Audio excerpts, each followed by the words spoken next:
আমাদের chief অ্যাডভাইজারের Japan সফরের আজকে দ্বিতীয় দিন, খুবই ইম্পর্টেন্ট দিন। সকালে আপনি জানেন যে চিফ অ্যাডভাইজার নিকেই ফোরামে 30th নিকেই ফোরামে কথা বলেছেন। উনি এশিয়ার যে ক্রাইসিসগুলো, পিস বিল্ডিং, এগুলো সবকিছু নিয়ে উনি আলোকপাত করেছেন। ওই স্পিচটা আমরা আপনাদের সাথে শেয়ার করেছি। আর এর পরপরই যেটা হয়েছে যে মাহাথির মোহাম্মদের সাথে ওনার একটা বায়োলেটারাল মিটিং ছিল। মাহাথির মোহাম্মদ জানেন আগামী এই জুলাইয়ের 10 তারিখে 100 বছরে পড়ছেন। উনি আগেই তাকে অভিনন্দন জানিয়েছেন, আগাম হ্যাপি বার্থডে জানিয়েছেন। তো তারা দুইজনে মিলে দেশের, বাংলাদেশের এই যে অভূতপূর্ব যেই একটা আপরাইজিং হলো, গণ অভ্যুত্থান, সেগুলো নিয়ে আলাপ করেছেন। বাংলাদেশি মানুষের যে পুরো পৃথিবী জুড়ে যে তারা সুনামের সাথে বিভিন্ন জায়গায় কাজ করছেন, সেগুলো নিয়ে কথা হয়েছে। এবং বাংলাদেশ যে আসিয়ানের মেম্বারশিপের জন্য আমরা যে চেষ্টা করছি, প্রফেসর ইউনূস তাকে আন্তরিকভাবে অনুরোধ করেছেন যে উনি যাতে এই বিষয়টা দেখেন এবং উনি যেন উনার যে স্ট্যাচার, উনার যে সুনাম, সেটাকে ইউজ করে বাংলাদেশের হয়ে কথা বলেন। মাহাথির মোহাম্মদকে বাংলাদেশে ভিজিট করার জন্য ইনভাইট করেছেন। মাহাথির মোহাম্মদ এখনো স্ট্রং আছেন। মাহাথির মোহাম্মদ বলেছেন যে উনি বাংলাদেশের সারা জীবন বাংলাদেশের ফ্রেন্ড থাকবেন এবং বাংলাদেশের এই যে আসিয়ানের বিষয়টা দেখবেন। রোহিঙ্গা ক্রাইসিস নিয়েও মিটিং হয়েছে, আলাপ হয়েছে, অন্যান্য অনেক বিষয় নিয়ে আলাপ হয়েছে। আর আজকে যেটা সবচেয়ে বড় আকর্ষণ ছিল সেটা হচ্ছে যে বাংলাদেশের জাপানের যে হিউম্যান রিসোর্সের উপরে একটা সেমিনার। সেই সেমিনারটা মূলত জাপানে আপনি জানেন যে ম্যাসিভ ওয়ার্কারের শর্টেজ, জাপান ওয়ার্কার পাচ্ছে না অনেক জায়গায়। তারা যেটা ওদের প্রজেকশন করেছে যে তারা এই জাস্ট আগামী 5 বছরেই তাদের 8.2 মিলিয়ন ওয়ার্কার লাগবে এবং যেটা 2040 পর্যন্ত লাগবে 11 মিলিয়ন। তো এই যে এত বিশাল সংখ্যক যে ওয়ার্কার, ওরা কোথায় পাবে? আগে যেটা হতো যে জাপানে ইন্দোনেশিয়া আসতো, জাপানে ভিয়েতনাম থেকে লোক আসতো, জাপানে মায়ানমার থেকে, এইটা 3টা ছিল মোস্ট ইম্পর্টেন্ট সোর্স যারা এখানে এসে কাজ করতো।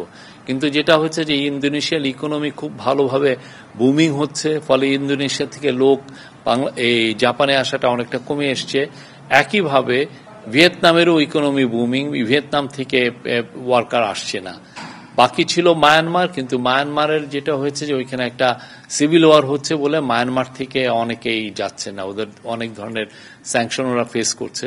তো এখন মূলত জাপানে ওয়ার্কার আসতেছেন হচ্ছে নেপাল থেকে। তো নেপাল তো অত বড় দেশ না, অত ওয়ার্কার পাঠাতেও পারছে না।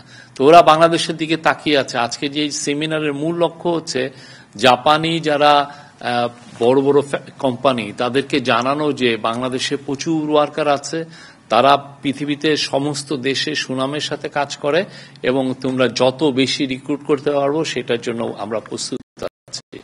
তো এটা একটা ব্যারিয়ার আছে। তো সেখানে যে national business support combined cooperatives, ওইটার যে প্রেসিডেন্ট মিস্টার মিকিও ওয়াগাসায়ামা, উনি সরাসরি বলছেন যে জাপান আগামী 5 বছরে, যে সেমিনারটা বলেছেন যে আগামী 5 বছরে 1 লক্ষ লোককে নিবে। কিন্তু যারা বাংলাদেশি যারা আছেন তারা বলছেন যে এই সংখ্যাটা আরো বাড়বে যদি আমরা ঠিক মতো আমাদের ল্যাঙ্গুয়েজ ট্রেনিং দিতে পারি আমাদের জনগোষ্ঠীকে এবং তাদেরকে মিনিমাম স্কিলটা আমরা ট্রেনিং করতে পারি।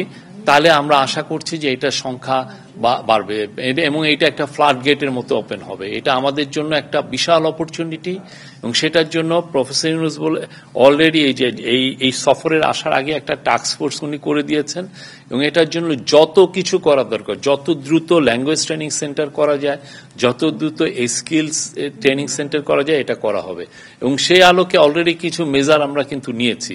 যেমন ধরেন বাংলাদেশে থেকে যাতে জাপানে এসে অনেকে ল্যাঙ্গুয়েজ শিখতে পারেন, সেটার একটা ব্যারিয়ার ছিল। এখানে ব্যাংকিং রিলেটেড অনেক সমস্যা ছিল। VHS যেটার মাধ্যমে এই ভিসার এগুলো সার্ভিসগুলো হয়, VHS এর সাথে কিছু সমস্যা ছিল। সবগুলো দূরীভূত করে জাস্ট ফার্স্ট সেমিস্টারে এই ল্যাঙ্গুয়েজের 3000 ছেলে মেয়ে বাংলাদেশে এসছেন।